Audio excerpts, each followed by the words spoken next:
يا حبيبي يا سيدنا النبي، من قبل يجي كم سنة كان في بشر من أمتك بيقولوا تابعين سنتك رغم إنهم باعوا القضية.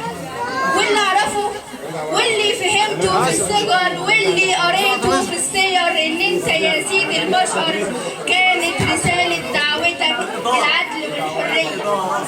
سيبني أقول لك يا رسول الله بعد الصلاة وبعد السلام وبعد التحية، اللي زرع فينا الأمل كان كلمتك، اشتقت للي أمنوا وما شافونيش. احنا آمنا يا رسول الله، احنا آمنا وقلنا عدل وعيش، وكأن كل زمان نريد ديابك. فجأة المطالب بقت أوهام ورا أوهام، فينا اللي قتل اللي منه وانت قلت حرام، فينا اللي عمال بيكذب شتمه في صحابة وما كانش من دين وإلا قشرة وتاه في وسط الزيت، فينا اللي خوفنا نحلم فخدنا على التخويف.